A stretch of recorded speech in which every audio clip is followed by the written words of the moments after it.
Hello my friends. आज की इस वीडियो में मैंने एडवांस इंग्लिश स्ट्रक्चर के अंतर्गत दो प्रकार के स्ट्रक्चर को लेकर के डे टू डे लाइफ में बोले जाने वाले हिंदी सेंटेंसेज को इंग्लिश सेंटेंसेज में कैसे ट्रांसलेट करेंगे, इसके बारे में हमने चर्चा किया है। और इस तरह के वाक्य हम ज़रूर बोलते हैं और हमें जानकारी के अभाव में हम वाक्यों को बोलते समय गलती कर बैठते हैं। जैसे पहला वाक्य है, मैं आज गिरते गिरते बचा। इसमें आया हुआ है गिरते गिरते। इसी तरह से जैसे तुम जहर खाते खाते बचे, तो खाते खाते हुआ, वह झगड़े में पिटते पिटते बची यानी पिटते पिटते हुआ। वे गलती करते करते बचे तो करते करते हुआ। लड़की गिरते गिरते बची तो गिरते गिरते आ गया। हम साक्षात्कार चूकते चूकते बचे तो चूकते चूकते आ गया। तो इस तरह से गिरते गिरते, खाते खाते, पिटते पिटते, करते करते, चूकते चूकते, तो इस तरह के जो वर्ब्स जिनको दो बार हम रिपीट कर रहे हैं, तो इस तरह के वाक्यों को हम कैसे इंग्लिश सेंटेंसेज में ट्रांसलेट करेंगे, इसके लिए हमने दो स्ट्रक्चर लिया है। एक स्ट्रक्चर है सब्जेक्ट, उसके बाद वाज या वर का प्रयोग करेंगे, क्योंकि ऐसे अधिकांश वाक्य जो होते हैं यह पास्ट में होते हैं। तो सब्जेक्ट के हिसाब से वाज का प्रयोग करेंगे या वर का प्रयोग करेंगे और सेव्ड का यूज कर लेंगे और फिर फ्रॉम और इसके बाद वर्ब की बेस फॉर्म में आईएनजी जोड़ देंगे। तो एक तरीका यह है, अगर सब्जेक्ट एक वचन है, सिंगुलर है, तो वाज का प्रयोग करेंगे। अगर सब्जेक्ट प्लूरल है, बहुवचन है, तो उसके लिए हम वर का यूज कर लेंगे। दूसरा तरीका क्या है, उसी वाक्य को बनाने के लिए सब्जेक्ट और उसके बाद ऑलमोस्ट का यूज करेंगे और वर्ब की सेकेंड फॉर्म का यूज कर लेंगे। तो आइए एक एक करके एग्जाम्पल के माध्यम से इस तरह के वाक्यों को सीखते हैं। मैं आज गिरते गिरते बचा, तो इस वाक्य का जो सब्जेक्ट है वह है मैं, और मैं के लिए हम लिखेंगे आई, और आई चूँकि सिंगुलर सब्जेक्ट है तो इसके लिए लिख लेंगे वाज। तो पहले स्ट्रक्चर का यहाँ यूज करेंगे आई वाज, और उसके बाद हो जाएगा सेव्ड, आई वाज सेव्ड, और फिर यूज करेंगे प्रीपोजिशन फ्रॉम का। तो I was you saved from, और गिरना, गिरना मीन्स फॉल, तो फॉल के फर्स्ट फॉर्म में आईएनजी जोड़ देंगे तो यह हो जाएगा फॉलिंग। तो I was saved from falling, यानी कहने का मतलब कि भाव क्या है कि मैं गिरते गिरते बचा, तो I was saved from falling यानी मुझे गिरने से बचा लिया गया। या तो मैं स्वतः गिरते गिरते बच गया या तो मुझे गिरने से बचा लिया गया। I was saved from falling. या इसी वाक्य को हम ऐसे भी बना सकते हैं दूसरे स्ट्रक्चर का यूज करके, आई ऑलमोस्ट, आई ऑलमोस्ट, और फिर हो जाएगा वर्ब की सेकेंड फॉर्म फॉल का फेल, तो आई ऑलमोस्ट फेल। अब यहाँ भाव क्या है, आई मैं, ऑलमोस्ट लगभग, लगभग, फेल गिरने के करीब था, मैं लगभग गिरने के करीब था लेकिन मैं बच गया यानी गिरा नहीं, तो उसी को कहा जाता है मैं गिरते गिरते बचा। तो I was saved from falling, और फिर इस वाक्य में आज आया हुआ है तो इसके लिए लिख लेंगे टुडे, यह टुडे हो जाएगा और यह नीचे के भी वाक्य में हो जाएगा टुडे। तो इस तरह से इन दोनों स्ट्रक्चर का यूज करके हम इस तरह के वाक्यों को आसानी से बना लेते हैं। जैसे तुम जहर खाते खाते बचे, तो इसको लिखेंगे यू, यू, और फिर हो जाएगा were, you were saved, you were saved from, from, और उसके बाद खाते खाते के लिए यहाँ कंज्यूम का उपयोग करेंगे, कंज्यूम, और कंज्यूम में आईएनजी जोड़ देंगे, ई को हटा करके आईएनजी जोड़ देंगे। तो you were saved from consuming poison, poison एक यह तरीका है। और दूसरे स्ट्रक्चर का जब यूज करेंगे तो दूसरे स्ट्रक्चर के लिए वही लिखेंगे यू, और उसके बाद ऑलमोस्ट का यूज करेंगे, तो यू ऑलमोस्ट, यह हो गया यू ऑलमोस्ट, और फिर कंज्यूम्ड, यहाँ क्रिया की सेकेंड फॉर्म हो जाएगी कंज्यूम्ड, कंज्यूम्ड पॉइजन, पॉइजन। तो यू ऑलमोस्ट कंज्यूम्ड पॉइजन यानी तुमने लगभग पॉइजन खाने की अवस्था में थे लेकिन तुम बच गए, तो तुम जहर खाते खाते बचे। वह झगड़े में पिटते पिटते बची। अब यहाँ पर देखें, यह वाक्य पैसिव वॉइस का है। पिटते पिटते बची, वह स्वयं अपने को नहीं पीट रही है, वह किसी दूसरे के द्वारा पीटी जा रही है, तो यह वाक्य पैसिव वॉइस में बनेगा। तो तुम झगड़े में, वह झगड़े में पिटते पिटते बची, तो लिखेंगे शी और फिर हो जाएगा वाज।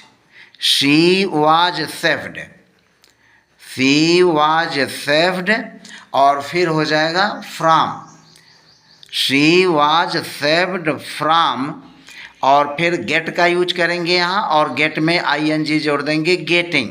और तब बीट का मीन्स पीटना, और बीट का थर्ड फॉर्म पैसिव वॉइस में हो जाएगा beaten. She was saved from getting beaten. इसी तरह से अगर हम दूसरे स्ट्रक्चर का यूज करते हैं तो इसको लिखेंगे शी ऑलमोस्ट, शी ऑलमोस्ट और तब गेट का सेकेंड फॉर्म हो जाएगा गाट। शी ऑलमोस्ट गाट और तब यहाँ पर यूज करेंगे क्रिया का थर्ड फॉर्म पिटते पिटते बीटन। तो शी ऑलमोस्ट गाट बीटन। वे गलती करते करते बचे, तो इसको लिखेंगे वे गलती करते करते बचे, तो दे और दे के बाद लिखेंगे were. They were saved, they were saved from, they were saved from. वे गलती करते करते बचे, तो they were saved from making, from making और फिर गलती का हो जाएगा मिस्टेक। तो they were saved from making mistake. दूसरे स्ट्रक्चर के हिसाब से हो जाएगा they almost, they almost made, they almost made mistake, they almost make mistake, they almost made mistake. लड़की गिरते गिरते बची छत से, तो यहाँ पर लिखेंगे द गर्ल। उस स्ट्रक्चर का यूज करके अब इन वाक्यों को हम आसानी से बना सकते हैं। The girl was saved, the girl was saved, फिर हो जाएगा फ्रॉम, फ्रॉम और फॉल मीन्स गिरना, तो फॉलिंग हो जाएगा, from falling from the roof, from the roof. यह हो गया the girl was saved from falling from the roof. और दूसरे स्ट्रक्चर का जब यूज करेंगे तो यह हो जाएगा the girl, the girl almost, the girl almost, the girl almost. लड़की गिरते गिरते बची छत से, तो द गर्ल ऑलमोस्ट फेल, यह हो जाएगा फेल और क्रिया का सेकेंड फॉर्म फॉल का और फिर from the roof, from the roof. फिर नेक्स्ट सेंटेंस है हम साक्षात्कार चूकते चूकते बचे, तो इसको हम यूज कर लेंगे वी और फिर लिखेंगे were. We were saved, we were saved from missing, from missing the interview, from missing the interview. फिर इसको ऑलमोस्ट के यूज से जब बनाएंगे तो इस तरह से बनेगा we almost, we almost missed, we almost missed the interview, the interview. हम साक्षात्कार चूकते चूकते बचे, कहने का मतलब कि हम साक्षात्कार में सम्मिलित हो गए, मतलब साक्षात्कार मुझसे मिस नहीं हुआ। नेक्स्ट सेंटेंस है वह ट्रक के नीचे आते आते बचा। तो अब हम एक ही स्ट्रक्चर का यूज करके बना लेते हैं, बाकी आप अभ्यास कर लीजिएगा। तो यहाँ पर हो जाएगा ही और ही के बाद ऑलमोस्ट का यूज कर लेते हैं। He almost, he almost came, he almost came under the truck, he almost came under the truck, वह ट्रक के नीचे आते आते बचा। और उसको ऐसे बनाएंगे तो he was saved from coming under the truck हो जाएगा। वह ट्रेन से छूटते छूटते बची, तो इसको लिखेंगे शी और इसको पहले स्ट्रक्चर का यूज करके बना ले रहे हैं। शी वॉज सेव्ड फ्रॉम छूटते छूटते तो मिसिंग हो जाएगा, फ्रॉम मिसिंग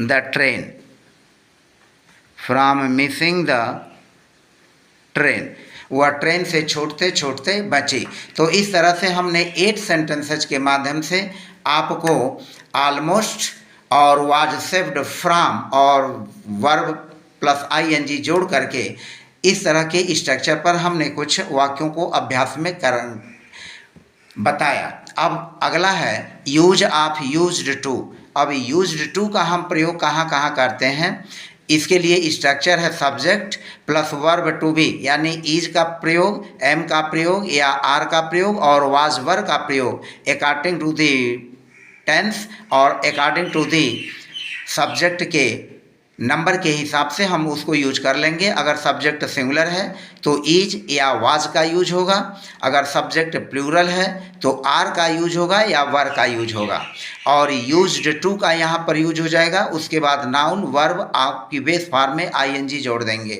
तो यहाँ पर है कि किसी चीज़ या काम का जब आदि होना होता है, किसी चीज़ का अभ्यस्त होना होता है, तो उस कंडीशन में यूज्ड टू का प्रयोग करते हैं। जैसे मैं जल्दी उठने का आदी हूँ, तो यहाँ पर लिखेंगे मैं जल्दी उठने का आदी हूँ, तो यहाँ हो जाएगा आई एम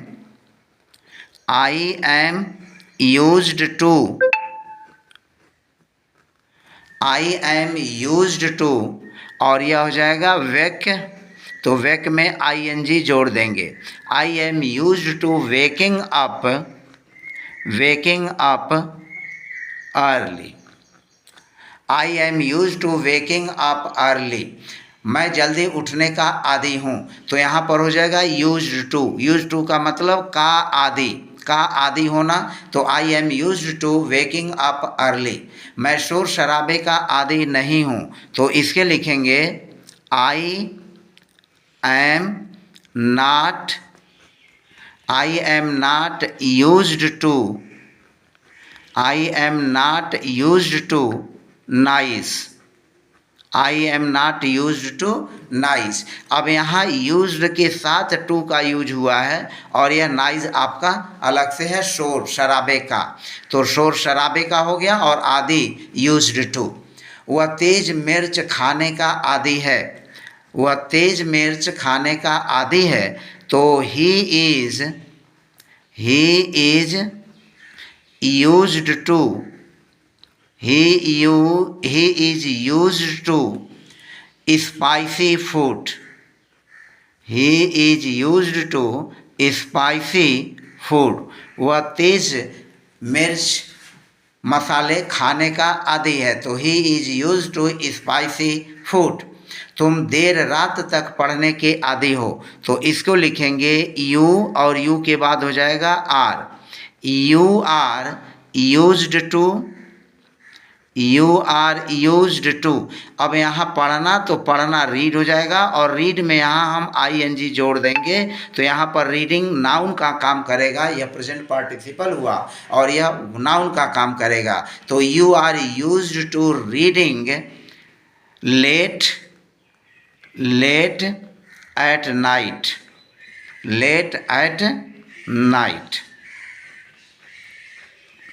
तो you are used to reading late at night, तुम देर रात तक पढ़ने के आदी हो, तो पढ़ने के आदी हो यूज्ड टू, जिसको हम अभ्यस्त होना भी कहते हैं। जैसे तुम देर रात तक पढ़ने के अभ्यस्त हो, तो you are used to reading late at night. अगला वाक्य है हम ठंडी जगहों पर रहने के आदी हैं, तो यह हो जाएगा we are we are used to live means रहना, तो लिव में आईएनजी जोड़ देंगे, living. We are used to living ठंडी जगहों पर, कोल्ड प्लेसेज ठंडी जगहों पर। तो we are used to living cold places, हम ठंडी जगहों पर रहने के आदी हैं। क्या तुम इतनी भीड़ के आदी हो? तो इसको लिखेंगे सबसे पहले, चूंकि प्रश्नवाचक वाक्य है तो यह हो जाएगा are you used to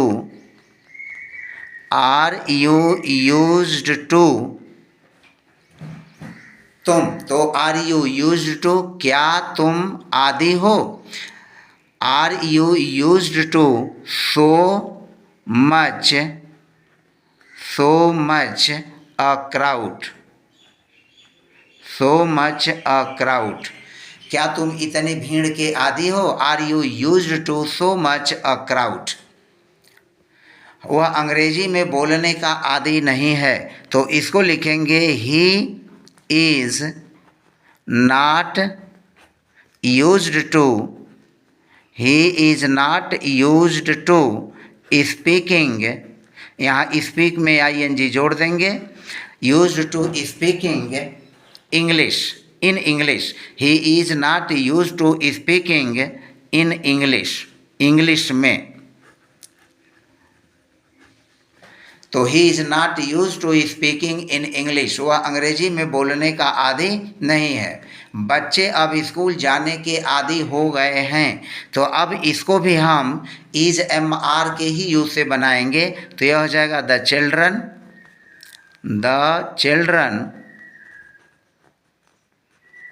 are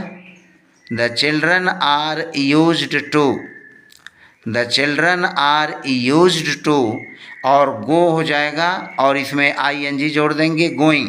the children are used to going to school, और फिर हो जाएगा now. The children are used to going to school now. Next देखें, वह इस रास्ते पर चलने की आदी है, तो इसको लिखेंगे शी, और सी के बाद हो जाएगा is. She is used to going, going की जगह आप वॉकिंग का भी यूज कर सकते हैं, कोई दिक्कत नहीं है। तो she is used to going या वॉकिंग ऑन दिस पाथ, इस रास्ते पर। वह अकेले रहने की आदी हो गई है, तो इसको लिखेंगे she is used to living alone means अकेली, तो she is used to living alone, वह अकेले रहने की आदी हो गई है। तो इस तरह से हमने इस वीडियो में 2 स्ट्रक्चर के माध्यम से आपको विभिन्न प्रकार के सेंटेंसेस के द्वारा अभ्यास कराने की कोशिश की। मुझे पूरा उम्मीद है कि आपके लिए यह वीडियो हेल्पफुल रही। यदि आप मेरे चैनल पर नए हैं तो प्लीज़ चैनल को सब्सक्राइब कर लीजिए, और जो घंटी है बेल आइकन की उसको दबाना न भूलें, ताकि आपको मेरे वीडियोस के नोटिफिकेशंस जो हैं वह समय समय पर मिलते रहें। तभी तो आप मेरी वीडियोस को देख पाएंगे। आप लोग मस्त रहें, खुश रहें। धन्यवाद।